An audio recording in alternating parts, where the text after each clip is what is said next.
Hello દોસ્તો, Mahesh computer technology YouTube ચેનલમાં આપનું સ્વાગત છે। આજે આપણે વાત કરીશું ટેટ એક્ઝામની અંદર ઉપયોગી એવો ટોપિક જેનું નામ છે વર્ગ વ્યવહાર, એટલે કે ક્લાસરૂમ મેનેજમેન્ટ કહી શકાય, ક્લાસરૂમ ઇન્ટરેક્શન કહી શકાય, બરાબર। તો આ જે એના કેટલાક MCQ છે એના આપણે સોલ્વ કરવા જઈ રહ્યા છીએ। તમે જે વેરી ઇમ્પોર્ટન્ટ જેવા લાગી રહ્યા છે તેની વાત છે। આમ તો રિવિઝન થઈ શકે એવા છે ઇન શોર્ટ ટાઈમ। તો આપણે વાત કરીએ સીધા કે ક્વેશ્ચનનું નામ શું છે, વર્ગ વ્યવહારનું મુખ્ય ધ્યેય શું છે, ક્વેશ્ચન નંબર 1। તો એનો જવાબ અહીંયા આપણે જોઈ શકીએ છીએ કે શિક્ષકોને આરામ આપવો। ના, એ ખોટી વાત છે। શિસ્ત જાળવવું, હા, તમને આ કંઈક અસર એવું લાગે કે હા જવાબ આ સાચો હોઈ શકે। વિદ્યાર્થીઓને ડરાવવા, આપણે આ તો દેખીતી રીતે ખબર પડી જાય છે કે આ જવાબ એનો નથી। પણ શું છે, અસરકારક શિક્ષણની સુવિધા, એટલે કે આપણું જે એજ્યુકેશન છે ઇફેક્ટિવ નીવડે એના માટે વર્ગ વ્યવહાર આપણને કંટ્રોલમાં એ હોવો જોઈએ। આપણે જે ભણાવીએ છીએ બાળકો આપણા કંટ્રોલમાં રહીને સાંભળી શકતા હોવા જોઈએ, એટલું આપણા કન્ટેન્ટમાં પાવર હોવો જોઈએ, બરાબર। એટલું કન્ટેન્ટ આપણું બેસ્ટ હોવું જોઈએ, ત્યારે બાળકો આપણી તરફ આકર્ષાતા હોય છે। ક્વેશ્ચન નંબર 2 છે, પ્રોક્સિમિટી કંટ્રોલ એટલે શું? એટલે નજીકના નિયંત્રણ માટે શું કરવું જોઈએ? એ ટેકનોલોજી શું છે?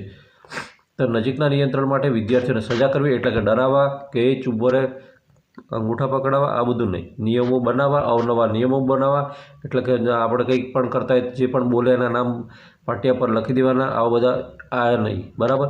પાઠ્યપુસ્તક વાંચવું, આપણે પાઠ્યપુસ્તક વાંચવાથી કે વિદ્યાર્થીઓ એ રહેતા નથી। ઘણા શિક્ષકો ઊભા કરી દેવાતા હોય છે કે વિદ્યાર્થીને ઊભા કરી દઈને તું વાંચવા માંડ, અને આજુબાજુ નજર નાખતા હોય છે।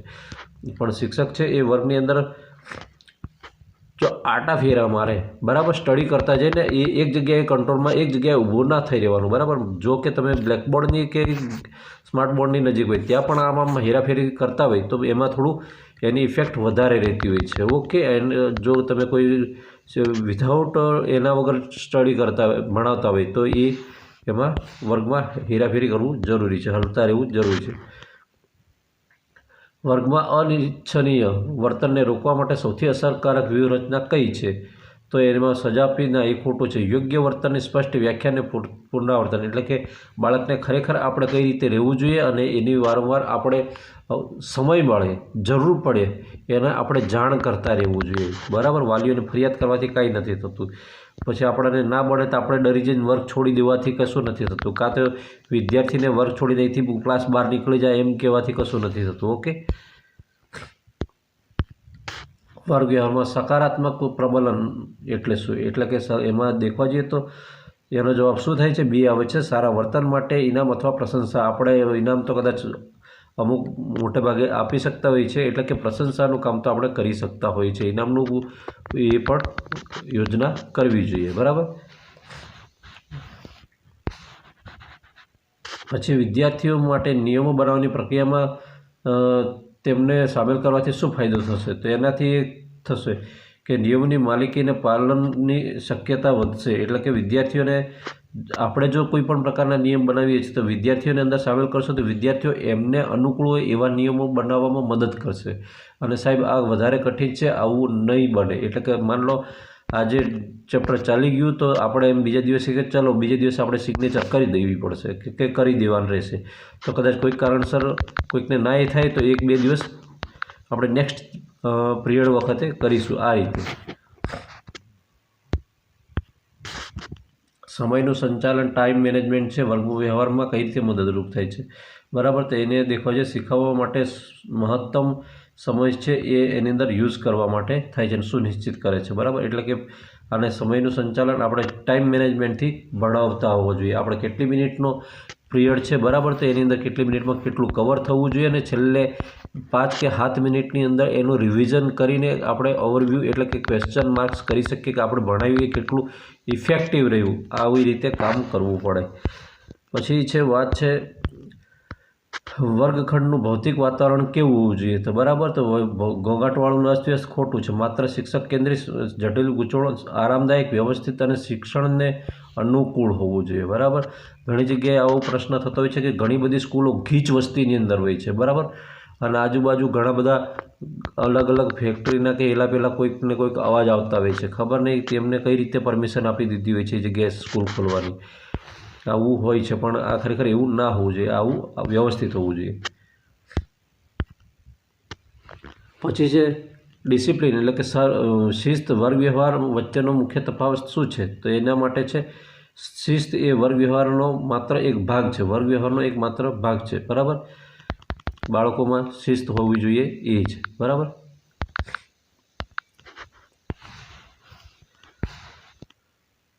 પછી વર્ગ વ્યવહારની નિષ્ફળતાનું સંભવિત કારણ શું હોઈ શકે? તો એના માટે છે સ્પષ્ટ સૂચનોનો અભાવ, એટલે કે વર્ગ વ્યવહારમાં તમે કંઈ પણ બાળકને કંઈ પણ મેસેજ આપતા નથી અથવા આપો તો ગોળ ગોળ છે, બાળકને અન્ડરસ્ટેન્ડ સમજ ના પડે એ રીતે આપો છો. ત્યારે વિદ્યાર્થીઓનું સારું વર્તન કે આ વિદ્યાર્થીઓનો સારો સ્વભાવ કે માતા પિતાનો સહયોગ, આ બધી વસ્તુ પછીની છે. બાળકને જો તમે તમારા એની અંદર કંટ્રોલમાં રહેશે તો અસરકારક શિક્ષણ નીવડવાનું જ છે, બરાબર. અસરકારક વર્ગ વ્યવહારમાં જે પ્રવાહ એટલે શું? બરાબર. તો એની અંદર છે કે પાઠની ગતિ અને સંક્રમણોનું નિયંત્રણ, એટલે જે આપણે પાઠ ભણાવીએ છીએ, બરાબર, એની એવરેજ સ્પીડ ને એ હોવી જોઈએ અને જ્યાં જ્યાં જે સમજાવવાનું હોય એ આપણે ઇફેક્ટિવ રીતે સમજાવતા રહેતા હોવું જોઈએ કે જેનાથી બાળક આપણી આ તરફ આકર્ષાય, બરાબર. ઘણા એવું હોય છે કે ઘણા અઘરા ટૉપિક હોય છે તો એને એમની રીતે બાળકો સમજે એ રીતે એ લેવલથી સમજાવે છે, બરાબર. એના હાર્ડ લેવલથી નથી સમજાવતા, પછી ધીમે હાર્ડ તરફ જાય છે, બરાબર. આપણે અંદર પેલું હવે પછી એક અસરકારક વર્ગખંડ વ્યવસ્થાપન યોજનાનું લક્ષણ શું છે? તો એની અંદર છે લવચિક એટલે કે અનુકૂળ અને અનુકૂલનશીલ હોવું જોઈએ, બરાબર. એ વ્યવસ્થાપન ત્યાંનું.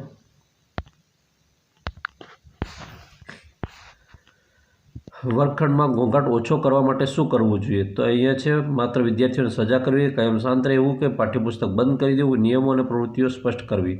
એટલે કે વર્ગખંડમાં ઘણી વખત એવું પણ બનતું હોય છે, આનો ઘણો અલગ અલગ રીતે. માની લો શાંત તમે થઈ જાઓ તો પણ ઘોંઘાટ બંધ થશે એવું કોઈ પણ કહી ન શકાય. અહીંયા શું છે, નિયમો છે એ બાળકોને ખબર હોવા જોઈએ કે શું કરવાથી શું થઈ શકે છે, અને આપણે જે એક્ટિવિટી કરાવતા હોઈએ એ એક્ટિવિટીની અંદર બાળકો દોરવાય, એની અંદર ધ્યાન આપે એ પ્રમાણેની એક્ટિવિટી સ્પષ્ટ કરવી જોઈએ. વર્ગ વ્યવહારમાં જવાબદારીનો અર્થ શું થાય છે? બરાબર.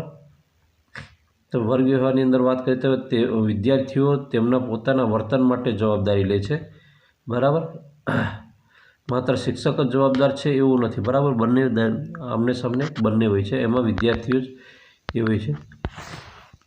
અનિચ્છનીય વર્તનને રોકવા માટે શિક્ષકે શું કરવું જોઈએ? બરાબર. તો અનિચ્છનીય વર્તનને રોકવા માટે શિક્ષકે શું કરવું જોઈએ? તો સમસ્યા થાય તે પહેલાં તેનું નિવારણ કરવું જોઈએ, બરાબર.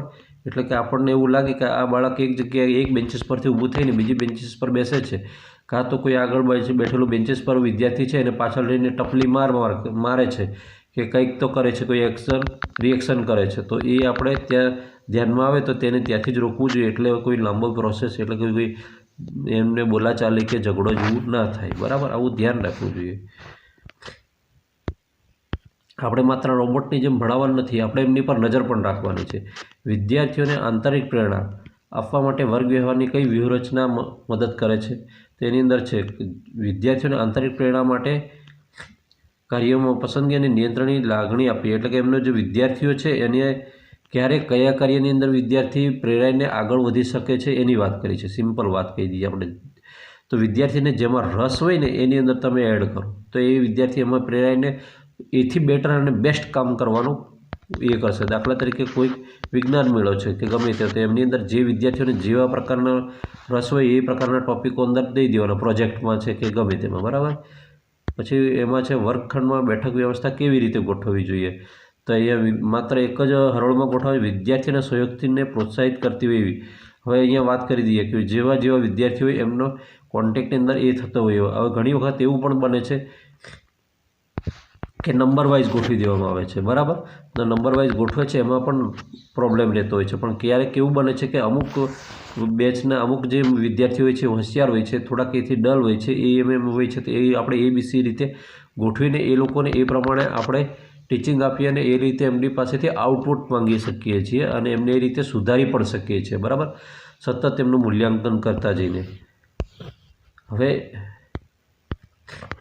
અસરકારક વર્ગ વ્યવહારમાં સૂચનાઓની સ્પષ્ટતા કેમ જરૂરી છે?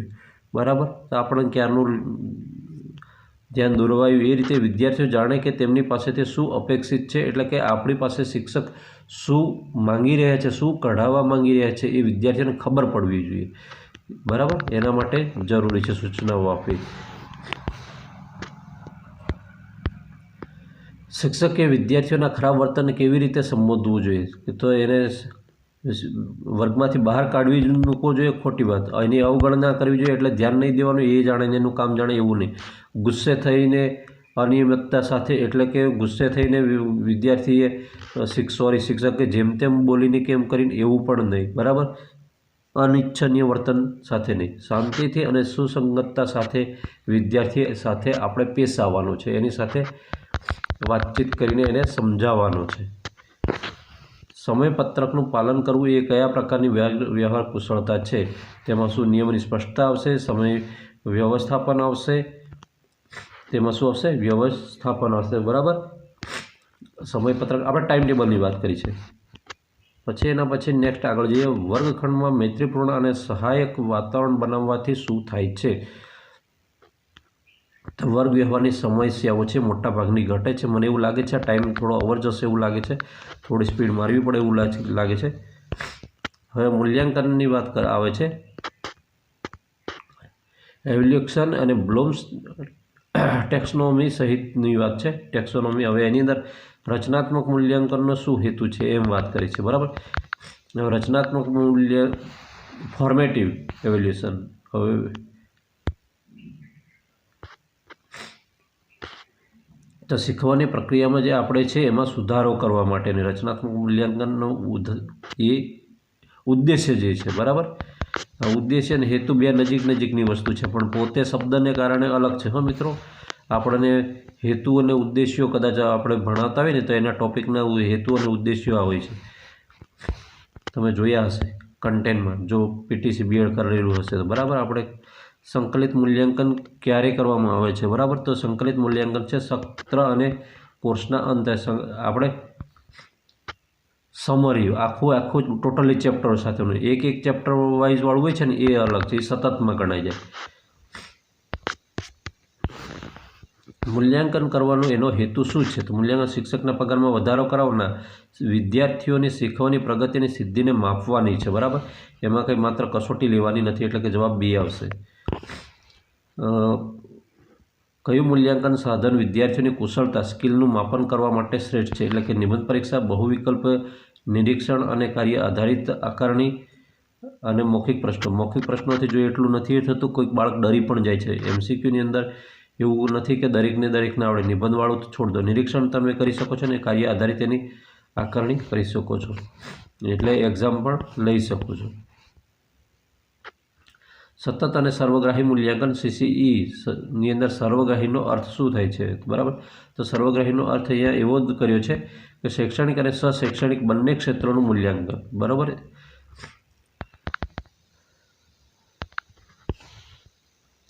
બ્લૂમ ટેક્સોનોમીના જ્ઞાનાત્મક ક્ષેત્રમાં સૌથી નીચું સ્તર કયું છે, હવે એમના કેટલાક સ્તર છે આ બ્લૂમ્સના, એ યાદ રાખવા જરૂરી છે, બરાબર. તેને સૌથી નીચું સ્તર કોને કીધું છે, નોલેજને, એટલે કે જ્ઞાન યાદ રાખવું, એને વાત કરી છે, બરાબર. બ્લૂમ્સ ટેક્સોનોમીના સુધારેલા સંક્રમણનું સૌથી ઉચ્ચ સ્તર કયું છે, તેની અંદર છે સર્જન કરવાની વાત કરી છે. જ્યારે વિદ્યાર્થીને કોઈ નિયમ કે સિદ્ધાંત એપ્લાય કરવામાં આવે ત્યારે તે બ્લૂમ્સના કયા સ્તરે કાર્ય કરી રહ્યો છે એવું લાગુ થાય, તો એ લાગુ કરવાના સ્તર છે એના પર, એટલે કે એની પર એપ્લિકેશન પર લાગે છે, બરાબર. આ માહિતીના આધારે નવી યોજના બનાવો. આ પ્રશ્ન બ્લૂમ્સના કયા સ્તરનું માપન કરે છે, તેની અંદર તમે નવી યોજના બનાવો એટલે કે સર્જન કરવાની વાત કરી રહ્યા છો, એના વિશે ક્રિએટિંગ વિશે વાત કરી રહ્યા છો. શા માટે આ ઉકેલ અન્ય ઉકેલ કરતાં સારો છે, આ પ્રશ્ન કયા સ્તરનું, હવે બ્લૂમના જે સ્તર છે એ મોસ્ટ ઇમ્પોર્ટન્ટ યાદ રાખવા જરૂરી છે, એ છે મૂલ્યાંકન છે. સારા મૂલ્યાંકન સાધનની આવશ્યક લાક્ષણિકતા કઈ છે, તેમાં વિશ્વસનીયતા છે. ઓળખ કસોટીનો શું હેતુ છે, બરાબર. તો ઓળખ કસોટીનો હેતુ છે શીખવવાની ખામીઓ અને મુશ્કેલીઓને ઓળખવી, બરાબર. અહીં ગ્રેડ આપવાથી કે શિક્ષકોને સજા કરવાથી કે એમાં નથી. સમજનું સ્તરનું ઉદાહરણ કયું છે? એક આ આવ્યું, તેની અંદર ખ્યાલને પોતાના શબ્દોમાં સમજાવવો છે. સમજ અન્ડરસ્ટેન્ડ બાળકને કરાવવું હોય તો આપણે આપણા જે શબ્દો છે એમાં સમજાય, અને બાળકો જે સ્થાનિક બોલીમાં કે એમાં બોલી સમજી રહ્યા છે એમાં આપણે થોડું કન્વર્ટ થવું પડે, બરાબર. કદાચ એવું બની જાય કે આપણે સૌરાષ્ટ્ર બાજુથી જોબ આ કઈ છે, માન લો મહીસાગર છે એ બાજુ મળી ગઈ, કાં તો ડાંગ બાજુ મળી ગઈ, સુરત બાજુ મળી ગઈ, તો આ શું છે, બંને બોલીઓ ડિફરન્ટ પડી જાય, તો આપણે એ ત્યાંની ભાષા છે એમાં થોડુંક વળવાની કોશિશ કરવી પડે, તો એમાં બાળકો ઝડપથી સમજે. કયું મૂલ્યાંકન વિદ્યાર્થીઓને તેમની શીખવાની પ્રક્રિયા પર પ્રતિબિંબ પાડવામાં મદદ કરે છે? બરાબર, તેમાં રચનાત્મક મૂલ્યાંકન છે. કસોટીની વૈધતા એટલે શું? વેલિડિટી. કસોટી કેટલી લાંબી છે તે ના કહેવાય, પણ કસોટી જે માપવા માંગે છે અને જે માપે છે એને કહેવાય, એને એની વેલિડિટી કહેવાય. સંકલિત મૂલ્યાંકનનો હેતુ શું છે? સંકલિત એટલે આપણે હમણાં ક્યાંની વાત કરીએ, પેલું સત્રથી એન્ડમાં લેવાય ને, કુલ સિદ્ધિનું માપન અને ગ્રેડ આપવો, બરાબર. સત્ર પછી ફરી જે એક્ઝામ ડ્રિવન રિઝલ્ટ જનરેટ કરે એ અથવા વર્ષ પછી લેવાય, બરાબર, એની વાત કરી છે. રૂબ્રિક્સનો ઉપયોગનું મૂલ્યાંકન શા માટે થાય છે? તો રૂબ્રિક્સનો જે ઉપયોગ મૂલ્યાંકનમાં શા માટે થાય છે? તો મૂલ્યાંકનના માપદંડોને સ્પષ્ટ અને સુસંગત બનાવવા માટે થાય છે. કયા સાધન દ્વારા વિદ્યાર્થીની કુશળતા એટલે સ્કિલનું માપન થાય છે? તેમાં નિરીક્ષણ અને પોર્ટફોલિયો દ્વારા એનું ઓબ્ઝર્વેશન કરવામાં આવે છે, અને પોર્ટફોલિયો દ્વારા એનું એ થાય છે. પોર્ટફોલિયો દ્વારા કરવામાં આવતું મૂલ્યાંકન શું માપે છે? તો એ સમય જતાં વિદ્યાર્થીની પ્રગતિ અને સિદ્ધિ માપે છે. બ્લૂમ્સના વિશ્લેષણ સ્તર માટે યોગ્ય પ્રશ્ન કયો છે? તેના માટે છે બે ખ્યાલો વચ્ચેનો તફાવત સમજવો. કોઈ પણ એ બે છે એના વિશે સ્ટેટિસ્ટિકના કેટલાક ક્વેશ્ચન છે. માહિતીના સમૂહના મધ્યવર્તી વલણનું માપન કયા માપ દ્વારા થાય છે? વિસ્તાર દ્વારા, વિચલન દ્વારા, મધ્યસ્થ બહુલક દ્વારા. તેમાં મધ્યસ્થ અને બહુલક દ્વારા થાય છે. માહિતીના સમૂહમાં સૌથી વધુ પુનરાવર્તિત થતા મૂલ્યને શું કહેવાય છે? તેને બહુલક કહીએ છીએ આપણે. પછી પ્રમાણભૂત વિચલન શેનું માપન કરે છે? પ્રમાણભૂત માત્ર સરેરાશ એ કરે છે, તો માહિતીના ફેલાવા અથવા પ્રસારણનું માપ કરે છે. બી જવાબ આવશે. સહસંબંધકનું મૂલ્ય કઈ બે કિંમતો વચ્ચે હોય છે? તો એમાં સહસંબંધકની વાત કરવામાં આવી છે, તો -1 અને +1 વચ્ચે વાત કરી છે. જ્યારે માહિતીના સમૂહમાં અસામાન્ય મૂલ્યો હોય ત્યારે મધ્યવર્તી વલણનું માપ સૌથી વધુ કયું હોય છે? આમાં એની વાત કરી છે, તેમાં જે જવાબ મધ્યસ્થ છે. સકારાત્મક સહસંબંધ શું દર્શાવે છે? તો એક ચલ વધે તો બીજો ચલ ઘટે એવું કે છે, કે એક ચલ વધે તો બીજો પણ વધે? આમાં જવાબ છે એક ચલ જો વધે તો બીજો પણ વધે એવું હોય છે. આંકડાશાસ્ત્રમાં વસ્તી એટલે શું? પોપ્યુલેશન. આંકડા માત્ર લોકોનો સમૂહનો ટોળો હોય છે? ના, અભ્યાસ હેઠળના તમામ તત્વોનો સમૂહ છે. આંકડાશાસ્ત્રમાં વસ્તીને એવું કહેવામાં આવે છે. પછી સેમ્પલ એટલે શું? એવું કહેવામાં છે આંકડાશાસ્ત્રની ભાષામાં, તો વસ્તીનો એક નાનો અથવા પ્રતિનિધિ ભાગ, જેને સેમ્પલ કહેવામાં આવે છે. આંકડાશાસ્ત્રની ભાષામાં વિસ્તાર એટલે કે રેન્જ કેવી રીતે ગણવામાં આવે છે? તો આંકડાશાસ્ત્રની અંદર રેન્જ છે સૌથી મોટા અને સૌથી નાના મૂલ્ય વચ્ચેનો તફાવત છે. આવૃત્તિ વિતરણ શું દર્શાવે છે? તો આવૃત્તિ વિતરણ છે એ દરેક મૂલ્ય કેટલી વાર દેખાય છે તે દર્શાવે છે. શિક્ષણ સંશોધનમાં આંકડાશાસ્ત્રનો ઉપયોગ શા માટે થાય છે? તો શિક્ષણ સંશોધનમાં ડેટાનું અર્થઘટન કરવા અને એના તારણો કાઢવા માટે, એનાલિસિસ કરવા માટે. બે કે તેથી વધુ સમૂહના મધ્યકો વચ્ચેના તફાવતની સાર્થકતા ચકાસવા માટે કયું પરીક્ષણ વપરાય છે? તો એની અંદર દેખવા જઈએ તો ટી-ટેસ્ટ કરીને છે એ પરીક્ષણ વપરાય છે, બરાબર. અને રેન્જ ઇઝ ઇક્વલ ટુ -1નો સહસંબંધક શું દર્શાવે છે? તો એમાં દેખવા જઈએ તો સંપૂર્ણ નકારાત્મક સહસંબંધ દર્શાવે છે. મધ્યસ્થ શોધવા માટે માહિતીને કયા ક્રમમાં ગોઠવવી પડે છે? મધ્યસ્થ શોધવા માટે માહિતીને ચડતા કે ઉતરતા ક્રમમાં ગોઠવી શકાય છે, અને એને કુલ ડિજિટ વડે એ કરી દેવામાં આવે છે. હવે બહુલક માટેનું બીજું નામ શું છે? તો બહુલક માટેનું સરેરાશ સૌથી વધુ આવૃત્તિવાળું મૂલ્ય, વચ્ચેનું આવૃત્તિ મૂલ્ય કે વિચલન? તો એમાં સૌથી વધુ આવૃત્તિ વખત આવેલું હોય છે, એટલે કે સૌથી વધારે વખત આવેલું હોય છે. મધ્યસ્થ અને બહુલક લગભગ સમાન હોય તો આવૃત્તિ વિતરણ કેવું હોય છે? આ મોસ્ટ ઇમ્પોર્ટન્ટ ક્વેશ્ચન છે. તો જે આવૃત્તિ વિતરણ કેવું હોય? સમપ્રમાણ હોય અને અથવા સામાન્ય વિતરણ હોય છે. આંકડાશાસ્ત્રમાં શૂન્યની પરિકલ્પના એટલે શું? તો આંકડાશાસ્ત્રમાં શૂન્ય ચલો વચ્ચે કોઈ સંબંધ અથવા તફાવત નથી તેવું નિવેદન કહેવાય છે. જો વિદ્યાર્થીઓ વચ્ચે વિચલન વધારે હોય તો શું સમજવું? તો જો વિદ્યાર્થીઓ વચ્ચે વિચલન વધારે તો વિદ્યાર્થીઓની સિદ્ધિઓમાં મોટો તફાવત છે એવું સમજવું. કોઈ પ્રકારની આંકડાકીય માહિતી વર્ણનાત્મક છે.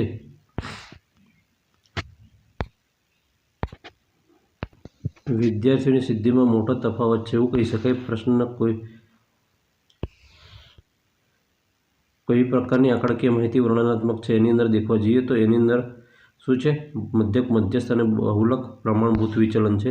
આંકડાશાસ્ત્રમાં પીનું મૂલ્ય વેલ્યુ શું મહત્વ દર્શાવે છે? તો હંમેશા 0.5થી મોટું હોય કે કઈ રીતનું હોય છે? તો એને શૂન્યની પરિકલ્પનાને નકારવા માટેનો એક પુરાવો પૂરો પાડે છે. હવે મોસ્ટ ઇમ્પોર્ટન્ટ ટોપિક આવ્યો આંકડાશાસ્ત્રને આપણે થોડુંક આમ નજરઅંદાજ કરી શકીએ છીએ, પણ શિક્ષણ અને ટેકનોલોજીને ક્યારેય આપણે એ કરી શકતા નથી. બરાબર, આ ટોપિક વેરી ઇમ્પોર્ટન્ટ છે, આની પર ધ્યાન રાખવું પડે એવું લાગે છે. આઈસીટીનું પૂરું નામ શું થાય છે? બરાબર, તો આઈસીટીનું પૂરું ફોર્મ ભારતીય કમ્પ્યુટર ટેકનોલોજી થાય છે, યા તો માહિતી સંચાર તકનીકી થાય છે. તો આ ઇન્ફોર્મેશન એન્ડ કમ્યુનિકેશન ટેકનોલોજી આ એનું પૂરેપૂરું નામ છે. આઈસીટી અંતર્ગત આ યોજનાની અંદર ઘણા બધા કોમ્પ્યુટરો ઘણી બધી ગવર્મેન્ટ શાળાઓને આપવામાં આવેલા હોય છે. બરાબર, અને એ તમને ખબર હશે, આ જે સ્માર્ટ ક્લાસ છે, સ્માર્ટ રૂમ છે, આ બધું પણ આઈસીટી અંતર્ગત જ આપવામાં આવેલું છે. શિક્ષણમાં કે ટેકનોલોજીનો મુખ્ય ફાયદો શું છે? તો શિક્ષણમાં સુલભ, આકર્ષક અને વ્યવસ્થિત બનાવવું. એજ્યુકેશન છે એને બેસ્ટ બનાવવા માટે પ્રયત્ન કરવામાં આવ્યો છે. બરાબર, તેની અંદર આઈસીટીના ઉદ્દેશો એ છે. નીચેનામાંથી કયું શિક્ષણ કેન્દ્રિત ટેકનોલોજી સાધન છે? તેની અંદર ઇન્ટરેક્ટ વ્હાઇટ બોર્ડ છે. વ્હાઇટ બોર્ડ એક એવી વસ્તુ છે આપણે જે સ્કૂલોમાં આપેલા છે તે સ્માર્ટફોનને પાઠ્યપુસ્તકને એનું કોઈ નથી, કેલ્ક્યુલેટરનું કોઈ નથી. પછી એના પછી છે મૂક્સનું પૂરું નામ શું છે? તો મૂક્સનો અહીંયા આપણે મોટા પાયા પરના ઓપન ઓનલાઈન અભ્યાસક્રમો છે તેની વાત કરી છે. બરાબર, એ અહીંયા જોઈ શકીએ છીએ, એટલે જવાબ બી આવશે. Massive open online courses and પછી ફ્લિપ્ડ ક્લાસરૂમ, એટલે ફ્લિપ્ડ ક્લાસરૂમ એ શું છે? તો એ વિદ્યાર્થીઓમાં સામાન્ય રીતે કઈ પ્રવૃત્તિ ઘરે કરે છે? એની અંદર દેખવા જઈએ તો શિક્ષકોના પ્રવચન જે વિડીયો છે એ જોવાનું, સામગ્રી શીખવવાનું કામ કરે છે આ ક્લાસરૂમની અંદર. શિક્ષણમાં એઆઈનો એક ઉપયોગ કયો છે? તો વિદ્યાર્થીઓને ગેમ રમાડવી? ના, વિદ્યાર્થીઓ માટે એક વ્યક્તિગત શીખવાના માર્ગો બનાવવો. આ એઆઈનું મોસ્ટ ઇમ્પોર્ટન્ટ છે. અત્યારે એઆઈ દ્વારા એજ્યુકેશનને ઘણી બધી મદદરૂપ થઈ શકે એવી છે. બરાબર, સ્લાઇડ્સ બનાવવામાં, કન્ટેન્ટ ક્રિએટ કરવામાં, કન્ટેન્ટને વ્યવસ્થિત કરવામાં, આ દરેક રીતે એઆઈનો ઉપયોગ થઈ શકે છે. અને એઆઈ વડે શક્ય એટલું પરફેક્ટ રિઝલ્ટથી તમને તૈયાર કરી આપે છે એઆઈ. ટેકનોલોજીનો ઉપયોગ વિદ્યાર્થીને શીખવવાની શૈલીઓમાં કઈ રીતે મદદ કરે છે? બરાબર, ટેકનોલોજીનો ઉપયોગ વિદ્યાર્થી વિવિધ શૈલીઓ માટે વિવિધ માધ્યમો, એટલે કે ઓડિયો, વિઝ્યુઅલ અને કોઈને સ્થેટિક પૂરા પાડે છે. એટલે કે આપણે સીધી ભાષામાં વાત કરી દઈએ, જે ટેકનોલોજી છે એમાં દ્રશ્ય, શ્રાવ્ય અને હલનચલન મૂવમેન્ટવાળા જે સીન દેખાય છે એના કારણે વિદ્યાર્થીઓની યાદશક્તિમાં ઘણો ફેરફાર પડી જાય છે અને સમજવામાં પણ લાઈવ દેખે એટલે ઘણો ફેરફાર પડી જતો હોય છે. કયું ઓનલાઈન સાધન સહયોગી શીખવાને પ્રોત્સાહન આપે છે? બરાબર, તો એની અંદર દેખવા જઈએ તો ગૂગલ ડોક્સ છે, માઇક્રોસોફ્ટ ટીમ્સ છે, આ વગેરે, એટલે કે ઓનલાઈન શીખવા માટેનું આપણને એ આપે છે. પ્રિન્ટર કે એ કશું નથી આપતા.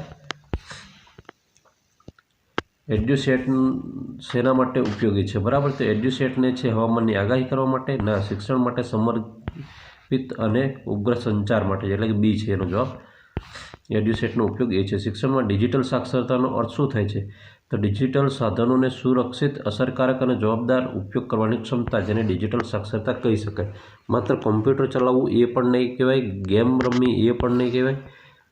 બરાબર, પછી ગેમિફિકેશનમાં શિક્ષણમાં શું ઉપયોગ થાય છે? આમ તો ગેમિફિકેશનની વાત કરીએ આને તો ગેમિફિકેશન ગેમ તત્વો અને સિદ્ધાંતોને શિક્ષણની પ્રક્રિયામાં ઉપયોગ જે ગેમના કેટલાક તત્વો છે એનો પણ તમે ઉપયોગ કરી શકો છો.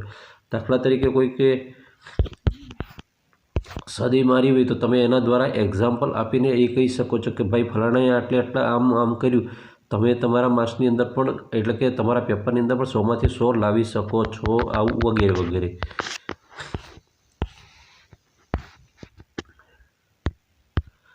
શિક્ષણમાં ટેકનોલોજીનો ઉપયોગ કઈ રીતે વ્યક્તિગત શિક્ષણને પ્રોત્સાહન આપે છે? બરાબર, તેને વિદ્યાર્થીની જરૂરિયાત અને ગતિ અનુસાર સામગ્રી પ્રદાન કરે છે, જે એના કારણે એ વિદ્યાર્થી છે એમાં વ્યક્તિગત શિક્ષણ છે સુધરે છે. દરેક વિદ્યાર્થી માટે સમાન ગતિ નક્કી કરે એવું નથી. બરાબર, અમુકને ઇન્ટરેસ્ટ ના પણ હોય એવું પણ બને છે.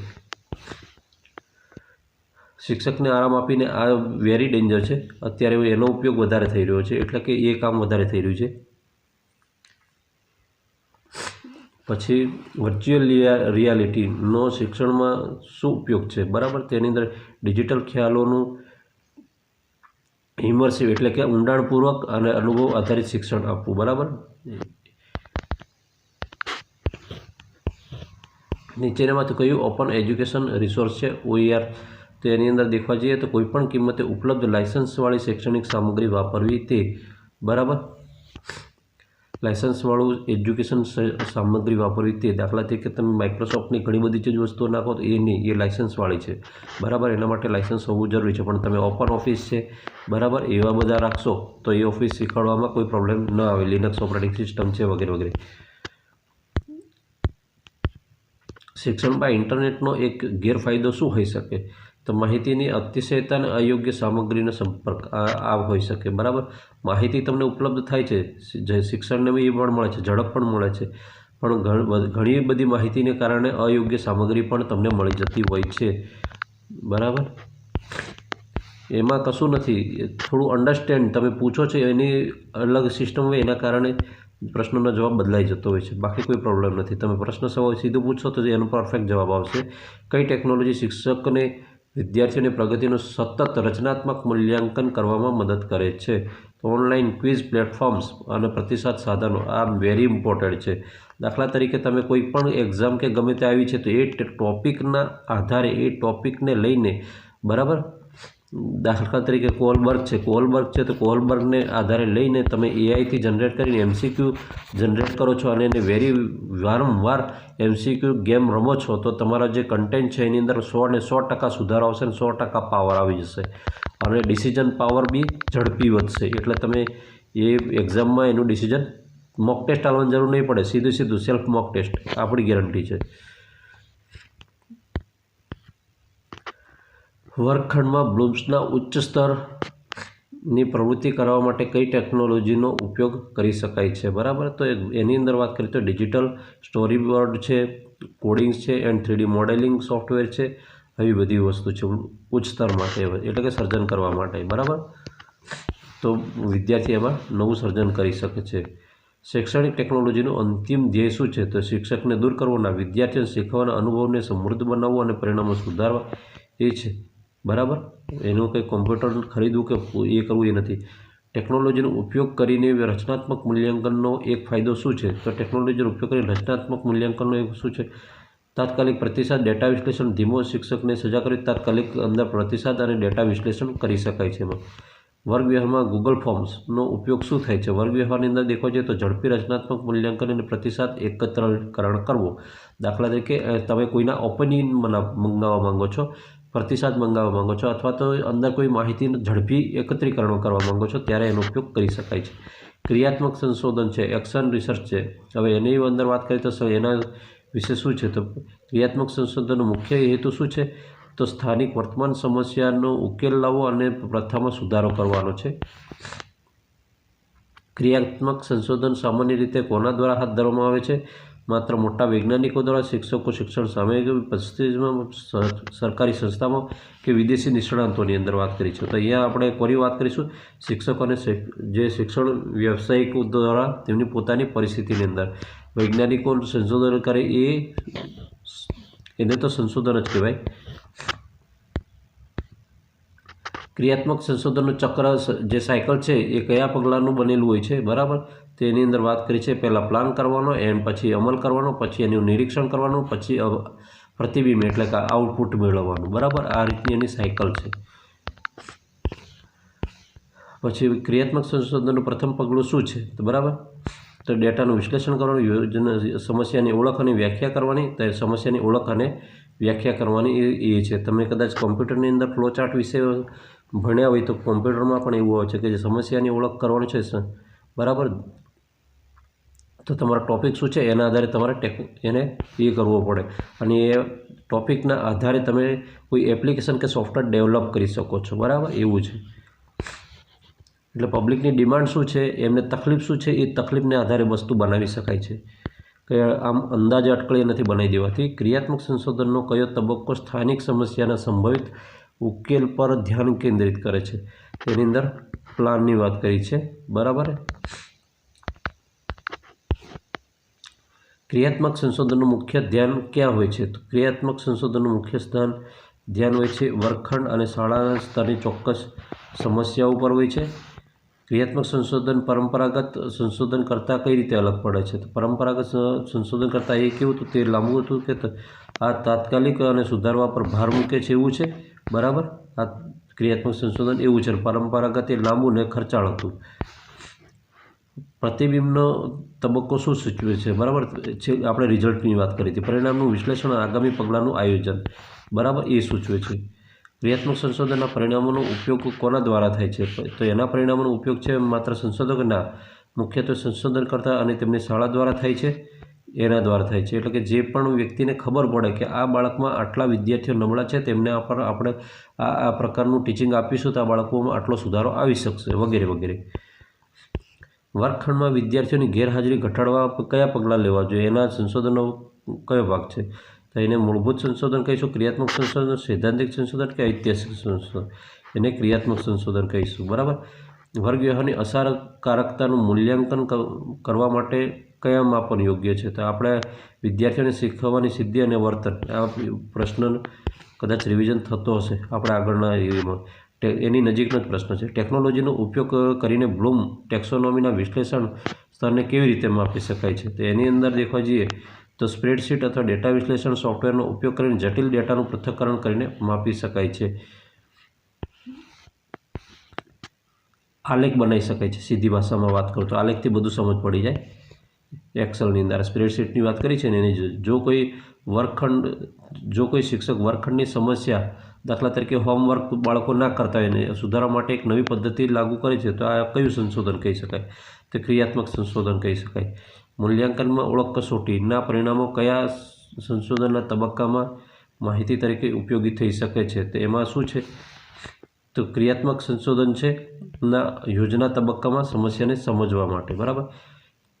પછી ગેરહાજરીના ડેટાનું વિશ્લેષણ, કોઈ બાળકો ઘણા બધા ગેરહાજરી છે અને એને વિશ્લેષણ કરવું છે, કયા સંશોધનના પગલાંમાં મદદરૂપ થઈ છે? તો એની અંદર ઐતિહાસિકની એક ક્રિયાત્મક સંશોધન જવાબ આવશે.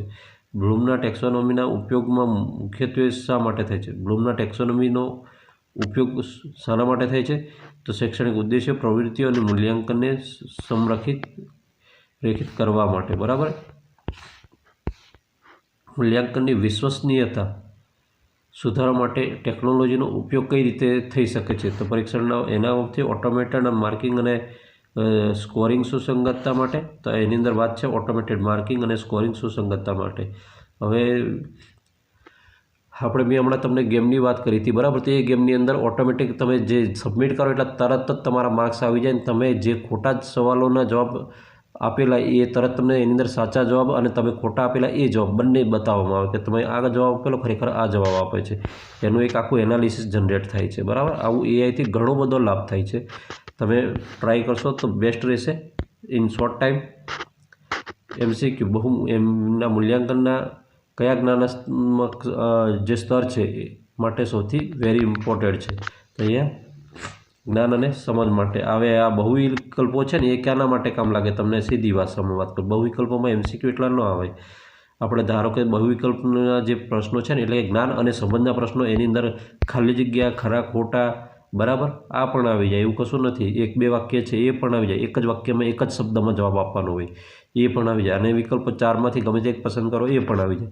જ્ઞાન અને સમજમાં કદાચ તમે બ્લુપ્રિન્ટ કાઢી હોય ને પેપર કાઢ્યું હોય ક્યારેક તો તમને સમજ પડી જશે હું શું કહેવા માગું છું એમાં, બરાબર.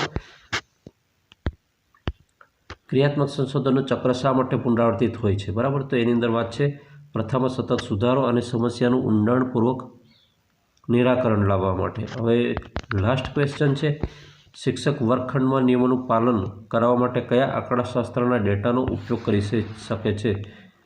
તો નિયમોના ભંગની આવૃત્તિનું વિતરણ કરી કે ભાઈ તમે આટલી વખત ભૂલ કરી છે વગેરે વગેરે, તમે 10 વખત ભૂલ કરી છે, તમે 15 વખત ભૂલ કરી છે, આવું કર્યું છે, આ ભૂલોમાં મહાન માણસ છે, આ આપણે એમ અંદર દર્શાવી શકીએ કે ભાઈ તમારી કેટલી ભૂલો થઈ છે, આવું વગેરે વગેરે. ઓકે મિત્રો, વિડીયો ગમે તો વિડીયોને લાઇક કરજો, ચેનલ પર નવા ચેનલ સબસ્ક્રાઈબ કરવાનું બિલકુલ નહીં ભૂલતા. ફરી મળીશું આવી જ માહિતી સાથે, ત્યાં સુધી રજા આપો. જય હિન્દ.